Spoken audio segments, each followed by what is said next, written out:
Boa noite, pessoal. Quem está falando aqui é Ailton Souza, do Palio Diário, né? Umas 2 semanas atrás, mais ou menos, eu publiquei um artigo no blog, né, que foi de autoria do Markham Hyde, né, e o artigo se chama Por que o treino com pesos é ridiculamente bom para você, né, o treino resistido.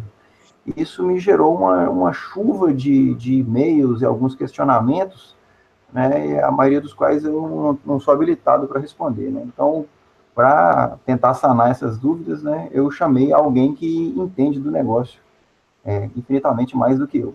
Então, eu convidei para conversar hoje aqui o coach Felipe Piacese, né? Felipe é profissional de educação física, ele colabora com o blog regularmente, né? E ele é autor de um blog também, né? Um blog muito bacana, chamado Treino Qualitativo. Na minha opinião, um dos caras de educação física que mais entende do assunto, que eu conheço pelo menos. Então, eu queria dar boas-vindas ao Felipe, né? Seja bem-vindo a essa primeira conversa. Vamos Valeu, Hilton. Trocar um bocadinho de ideia hoje. Tá bom? Então, olha só. Só para a gente não se delongar muito, né? Eu sei que você tem filho pequeno, eu tenho filho pequeno também, né? E os bebês podem acordar a qualquer momento. Mas então, olha só, esse texto do Hyde, né? Ele fala o seguinte, que ainda que a gente faça calistenia, né? Ou seja, usar o próprio peso corporal como resistência. Né? Para treino resistido, isso. Ainda assim a gente consegue obter resultado. Só que ao mesmo tempo a gente sabe do princípio da sobrecarga, né? E às vezes da sobrecarga progressiva, né? Tem que dar estímulos cada vez maiores para o corpo. Como é que fica isso, cara, em termos de calistenia? Então, Hilton, boa noite, né? Bom, a gente tem que ver alguns aspectos. O primeiro aspecto é que muitas vezes a calistenia, fazer um agachamento para uma pessoa que está acima do peso ou com obesidade já severa, vai ser uma sobrecarga bastante grande, né? Ou seja, pensa um cara aqui com 120 quilos fazendo 5, 6 agachamentos, já é uma sobrecarga bastante interessante. Vamos pensar também agora, vamos pegar o outro lado da moeda, né? Vamos pegar um rapaz novo, magro, ali na casa dos seus 70 quilos. A hipertrofia, a força muscular, ela também é conseguida através do que a gente chama de estresse metabólico. Então são alterações em nível hormonal, em que, por exemplo, 20 repetições de um agachamento, que é leve para esse rapaz, ele consegue fazer 20, 25 repetições, isso vai gerar um estresse hormonal, estresse metabólico que a gente chama, e uma alteração em hormônios, como por exemplo a testosterona, que vai fazer ele ganhar força e ganhar massa muscular. Então é uma sobrecarga hormonal, uma sobrecarga metabólica que a gente chama. Então isso explica essa questão que ele falou, basta o próprio peso do corpo pode ser uma boa resistência para ser usada no treinamento.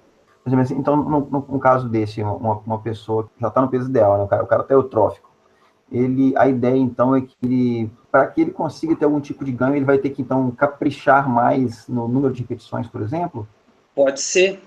Hoje em dia, a gente tem estudos que mostram que a falha concêntrica, ou seja, aquela impossibilidade de seguir o exercício, parece mais importante do que a carga que você está erguendo. Então, a gente tem estudos com hipertrofia com 25 repetições máximas, ou seja, na academia ninguém faz 25, 30 repetições. Ficam sempre ali na faixa de 8, 12 repetições. Já a falha concêntrica, a pessoa vai fazer o exercício, caprichando nas variáveis qualitativas, que eu falo bem lá no meu blog, lá no treino qualitativo, e vai chegar na falha, mesmo com o peso do corpo. Então ele vai chegar na falha lá com 25, 26, 27 repetições, mas atingiu a falha. Entendeu? Que a falha concêntrica, para quem não está ligado, de repente eu posso até te mandar um vídeo para você colocar no nosso bate-papo, é a insistência isométrica igual ou superior a 2 segundos, ou seja, aquele momento em que o indivíduo está tentando fazer o exercício e não consegue prosseguir. Não consegue mais, né? Então a pessoa não consegue continuar o exercício, então ele insiste e não consegue. Isso é a falha concêntrica. Então, se você fizer isso, mesmo com o peso do corpo, mesmo que isso te leve a fazer muitas repetições, isso não é um problema. Você vai chegar na falha e vai ter um resultado, vai ter uma melhora. E pode ser gradativo isso. Você pode... ontem você chegou na falha com 20 repetições, daqui a 3 semanas você chegou com 25 repetições. É uma progressão. É uma forma de progredir em casa. Pois é, na verdade, assim, eu tô literalmente agora me planejando para voltar a malhar, né? Eu tô afastado aí já dos treinos em casa já faz um tempo, né? Por causa de lesões aí no joelho e no ombro. Né? O meu joelho já está quase bom, né? O ombro ele tem um caminho para andar, mas que seja, pelo menos agachar eu espero conseguir daqui a 1 ou 2 semanas. Certo. E me parece um bom caminho, né? Assim, a verdade, eu gosto muito de malhar em casa, né? Desde que eu decidi a mudar minha vida, né? Que eu adotei dieta paleo e tudo mais, e quando eu decidi começar a malhar, né? A minha opção primária foi malhar em casa mesmo. Tem uma pequena academia aqui, mas eu sempre procurei dar ênfase para calistenia. Né? Então é interessante saber disso, sabe? O fato de que eu consigo ter os resultados, ainda que eu tenha que me esforçar por um pouco mais de tempo, né? Ao invés de fazer 5 repetições com carga, eu faço 25 sem carga, por exemplo. É bacana. Exato. Fora que diga. Não o corpo não sabe se você está com um halter de 3 quilos ou 2 quilos em cima dos ombros, ou se você está com 2 sacos de feijão. Então, sim.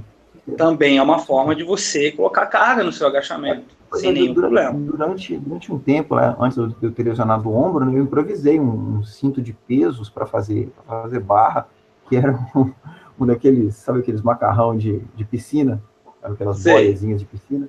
Era um negócio aquele que eu amarrava na cintura e pendurava um monte de garrafa PET, cheia de água.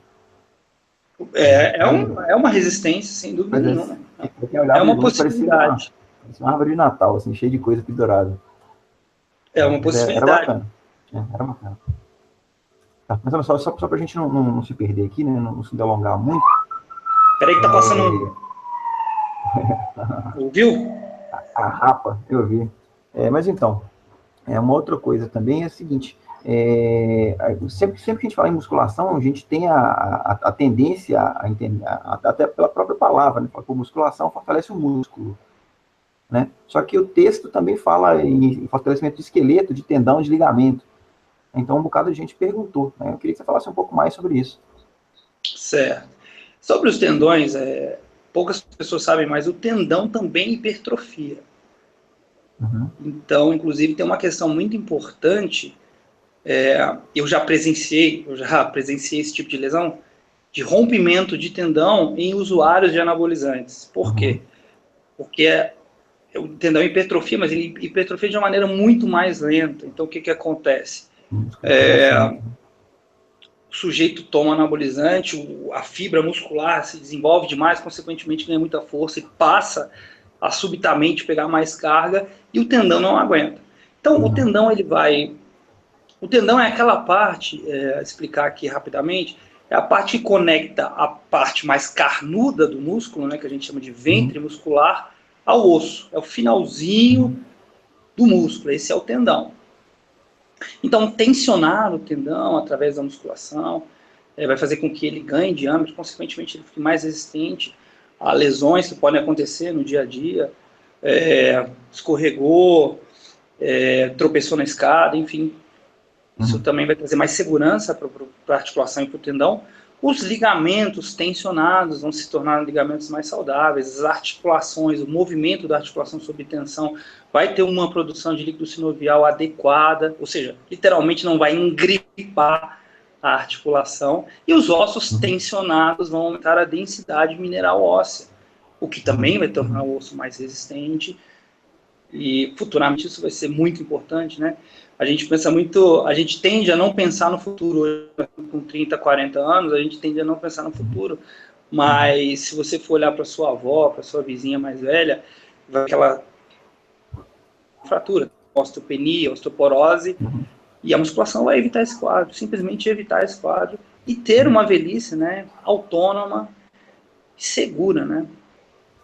Mais saudável. Essa parte da falta de visão do futuro, ela é recorrente, né, cara? Eu acho que praticamente todo mundo que eu conheço, ou que não pratica dieta paleo, ou que às vezes até pratica, mas não pensa nesse outro lado da moeda, a argumentação das pessoas é sempre a mesma. Ela fala assim, não, mas os meus exames estão ótimos agora. Né? Eu gosto sempre da analogia do petroleiro do jet ski. Né, cara? Eu estou andando de jet ski, eu quero mudar de direção, eu dou um golpe no guidão do jet ski, lá ele vira na hora. É altamente manobrável. Né? Já um petroleiro, se eu quero fazer uma curva, eu tenho que começar a pensar na curva 100 km antes. Perfeito. E as pessoas acham que a nossa saúde é um jet ski. Assim, eu vou parar de fumar hoje, amanhã acabou o meu risco. Eu vou parar de beber. Não é desse jeito. É uma vida inteira de construção. Né?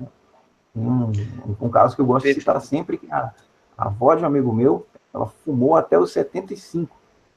Né? E aí parou de fumar aos 75. E aí, por algum motivo, ela teve que ir ao médico aos 90. Né? Ou seja, já estava fora da curva. Né? O simples fato dela tá viva até os 90, tendo fumado esse tanto de tempo. Mas que seja. Quando chegou no médico, o médico examinou o pulmão dela e falou, a senhora tem que parar de fumar. Ela falou, não, parei tem 15 anos. Não parece. Não parece. As coisas levam tempo, tanto para destruir quanto para construir. Pois é, aí tem muito, e acontece muito do argumento, que é o seguinte, né? Mas a expectativa de vida do brasileiro tem subido. Sim. Mas, bom, a gente sabe que a medicina, do ponto de vista para remediar e para lidar com situações agudas, né, ela realmente evoluiu demais.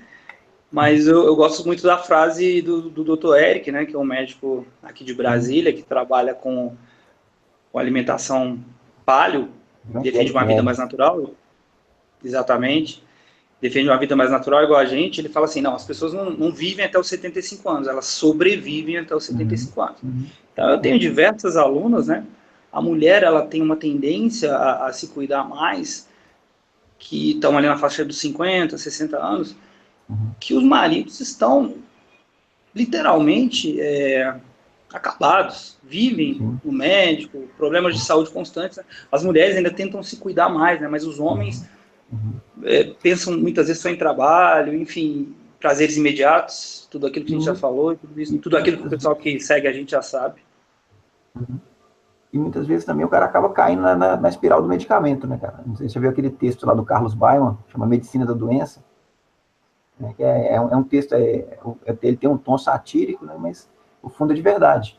Que é aquela, tipo, você tá com uma leve, sei lá, dor de estômago, e você vai ao médico, ele te receita um remédio, e te dá cura aquele sintoma, mas te dá um efeito colateral, e te dá outro remédio, mais um, e você não sai dele mais nunca. Você não sai dele mais nunca. É triste, mas é o que tem acontecido, né? Como diz lá o Homem-Aranha, né? Antes de melhorar, ainda vai piorar muito. Sem dúvida. As pessoas conseguem ganhar consciência disso. Tá, mas vamos tocar o barco aqui, pegar outra pergunta de leitores aqui. Cara, em relação à melhora postural, que é citado no texto lá do artigo, né? Como é que a musculação contribui para isso, cara? Mais uma vez, a musculação não é vista como uma modalidade que vai contribuir com a melhora postural, porque por anos ela sofreu com uma segmentação excessiva, né? Então, eram muitos exercícios para bíceps, tríceps de modo isolado, quadríceps, né? Um fracionamento do corpo humano que não existe, né, na verdade. E hoje em dia a gente trabalha com exercícios mais globais, por exemplo, a remada pronada, ela tende a ser um exercício altamente corretor de postura, vamos falar assim. É um exercício que envolve vários grupamentos musculares, vários músculos, várias articulações, e trata-se de um movimento natural. Fortalecer a cintura escapular, os músculos posteriores, das costas, né?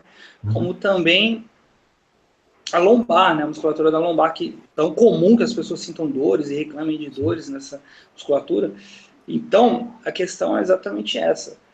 Um trabalho global e funcional da musculação vai trazer ou melhorar a funcionalidade do corpo humano e melhorar muito a postura. Ainda mais hoje em dia, né, que as pessoas carecem de força aqui na parte superior da musculatura da coluna, devido a ficarem há muito tempo inclinadas, trabalhando no computador ou no celular. E eu tenho tido ótimos resultados com os meus alunos com a aplicação de musculação somente. Legal demais. Assim, eu lembro que dos meus tempos, quando eu praticava capoeira com mais frequência, né, e sempre que a gente começava, às vezes, gingar, umas aulas mais técnicas, né, e sempre que apertava um bocadinho a lombar, o professor falava, tá faltando abdominal aí, galera, tem que estabilizar esse negócio. Né? O abdominal é um dos exercícios Sim. que vai fortalecer Sim. a musculatura profunda do abdômen, o chamado core, né? O nosso centro de força. Mas são vários exercícios dentro da musculação que também trabalham o fortalecimento dessa musculatura, como, por exemplo, o agachamento. Eu já até escrevi um texto sobre isso na chamada do nosso bate-papo. Você pode colocar o link lá que o pessoal vai achar bem interessante. Tem até um vídeo que ilustra bem isso. Legal. Vamos lá, então, mais uma perguntinha. O texto lá, cara, ele cita um artigo que foi publicado na revista Diabetes Care, que o artigo ele diz que com 2 sessões semanais de musculação, o controle da flutuação de insulina e do peso corporal aumenta muito. Né? E, ao mesmo tempo, a gente escuta o conhecimento convencional falar o tempo inteiro, né, buzina o tempo todo, que para ter esse tipo de controle você devia treinar 5 vezes por semana ou mais, né? Difícil é achar quem tem esse tanto de tempo hoje em dia. O que você tem a dizer sobre isso? Cara, é complicado. O meu exemplo, eu trabalho em academias, eu tenho passe livre em várias academias aqui em Brasília. Eu me proponho a treinar 4 vezes por semana. Na última semana, depois de 1 ano e meio, eu consegui cumprir 4 treinos na semana. Por aí mesmo. E não foi coincidência, foi porque a minha esposa foi para Anápolis com a minha filha e eu tive, pela primeira vez, a possibilidade de treinar 4 vezes na semana. Lembrando que os meus treinos duram entre 15 e 20 minutos. Eu trabalho em academias e não consigo cumprir 4 treinos por semana. Eu faço normalmente 3. Então, cara... Imagina o cidadão comum, né? O cidadão... Inclusive, eu queria deixar claro que eu me solidarizo com o cidadão comum, que não consegue cumprir as sessões programadas, porque realmente é muito complicado. Aí você diz ainda para o cidadão comum que ele tem que ir na academia 5 vezes por semana e passar 1 hora lá, no mínimo, né? Então, isso é irreal, é surreal para a maioria de nós. Bom, sobre as 2 vezes por semana, não só esse estudo trouxe resultados positivos, como eu já participei de estudos do UNB como professor voluntário, onde o protocolo eram 2 vezes por semana. A gente ia lá, treinava as alunas lá do curso, e depois aplicava alguns estudos, com base em avaliações pré e pós o período de treinamento, e todos os estudos que nós fizemos trouxeram resultados positivos, de uma forma ou de outra, treinando 2 vezes por semana. Eu tenho vários alunos que treinam 2 vezes por semana. Então, cara, é muito importante essa mensagem, que a ciência já provou que você fazer 2 vezes por semana bem feitas, com intensidade, você vai ter resultados. O treino, o tempo do treinamento é só uma parte do que acontece com a musculação. Na verdade, a gente tem estudos que mostram que o metabolismo de repouso fica alterado até 72 horas depois do estudo, ou seja, o organismo aumenta o seu gasto energético 2 horas depois. É lógico, tem que ser uma coisa bem feita, uma coisa com boa intensidade, mas 2 vezes uma frequência correta e excelente para trazer resultados. Eu tiro até por mim mesmo, sabe? Quando eu estava treinando em casa, né, algum tempo atrás, 1 ano atrás mais ou menos, que, bem, o embasamento científico de educação física eu não tenho. Assim, as minhas posturas, eu acredito que estão corretas, né, para agachar, para fazer flexão, para fazer barra e tudo mais. Mas isso, eu sou leigo no assunto, né, vamos dizer assim. Meus treinos nunca passavam de 15 minutos por dia também, cara. Treinava no máximo 3 vezes por semana, né, e foi a melhor forma física da minha vida. Né? Então, assim, eu só consigo imaginar o que um treino estruturado de verdade para um profissional poderia ter feito por mim na época. Né? Acho que, assim, eu pretendo voltar a isso, né, assim que eu coloquei esse ombro no lugar. Mas vamos lá. Nesse artigo, né, que levou a essa nossa conversa, né, um dos caras citados, né, é o Brad Schoenfeld, ou Schoenfeld, eu não sei como é que pronuncia o nome dele, né, que é um grande acadêmico aí da área também, né, e tem achei um comentário bacana, né, um comentário dele, que ele fala sobre a questão de como que os paradigmas mudaram desde que ele se graduou. né? E que então na época dele acreditava-se que você tinha que pegar peso muito pesado para ganhar músculo, né? E hoje, né, como você já até tinha adiantado aí, a questão mais importante é você chegar até a falha. Então, se você vai chegar à falha com pesão, com poucas repetições, ou com pezinho e muitas repetições, né, em teoria é equivalente, né? Eu queria só que você desse uma arrematada nisso aí, cara. Que eu acho que Exatamente, é interessante, muito importante para ficar claro para as pessoas. exatamente isso, Wilton. Você vai pegar um pesão, você vai conseguir fazer, vai chegar na falha, você vai conseguir fazer 4, 5, 6 repetições. Vamos colocar um exemplo hipotético aqui. O sujeito pega lá 20 quilos num supino, conseguiu fazer 4, 5, 6 repetições. Se ele pegar metade disso, 10, ele vai conseguir fazer 15, 20, mas vai ter hipertrofia da mesma forma, vai ter ganho de força da mesma forma, por conta daquela via hormonal, da via metabólica que eu falei. Não dá para eu me alongar aqui, mas a gente tem basicamente duas vias de hipertrofia que estão sendo demonstradas em estudos. Uma via da carga, da via da tensão mesmo sobre o músculo, que a gente chama de via tensional, que seria o pesão em cima do músculo, e uma via metabólica, que é a via hormonal, é a via do estresse metabólico. E ambas vão te trazer força e ganho de massa muscular da mesma forma. Do ponto de vista mais técnico, do ponto de vista mais elaborado da periodização do treinamento, o legal é variar entre as duas coisas dentro de uma academia. Então, os meus clientes, eu faço esse tipo de variação. Determinado período pega menos peso e mais repetições, um determinado período mais peso e menos repetições, para evitar a acomodação do organismo frente ao estímulo. Mas o pegar menos peso e mais repetições é muito importante para as pessoas mais velhas, que não é legal você agredir a estrutura com o pesão, e também para as pessoas que estão lesionadas ou estão voltando de lesão, como é o seu caso. Entendeu? Então, a gente faz um trabalho seguro e que traz resultados. Mas então, em termos práticos, eu teria o mesmo resultado, então? Teria o mesmo resultado, isso é muito importante. Teria o mesmo resultado. Havia antigamente, talvez alguém que é mais entendido, alguém que estudou um pouco mais, havia antigamente a divisão entre hipertrofia sarcoplasmática e hipertrofia miofibrilar. Sarcoplasmática seria alcançada com menos peso e mais repetições, e a miofibrilar, que seria mais voltada para a força, seria alcançada com mais peso e menos repetições. Hoje em dia isso parece que caiu, aparentemente. Ok, continua existindo o treino de força, continua existindo a especificidade do treinamento. A gente tem um atleta que precisa pegar peso, precisa levantar muito peso, um atleta do homem mais forte do mundo, claro, o treino dele vai ser voltado para isso. Mas falando de sujeitos normais, falando da gente aqui, que não precisa de... Nós estamos em competição, não vamos competir, o resultado será o mesmo. Legal. Essa informação é extremamente importante para mim, pessoalmente. Porque com a minha lesão eu não consigo pegar pesão. Eu vou ter que voltar com pezinho mesmo. Ou se, provavelmente eu devo voltar com TheraBand, né? Fazendo exercício com borrachinha, para começo de conversa. Dependendo do TheraBand, pode ficar muito pesado até. Eu sei. Eu ganhei um kit completo de TheraBand lá, né? Tem desde aquelas bem macinhas, as últimas são hardcore, né? E é bem importante também a gente falar, eu queria mencionar um negócio aqui, muitas pessoas elas não treinam porque elas falam assim, eu sou fraca, eu não consigo pegar muito peso.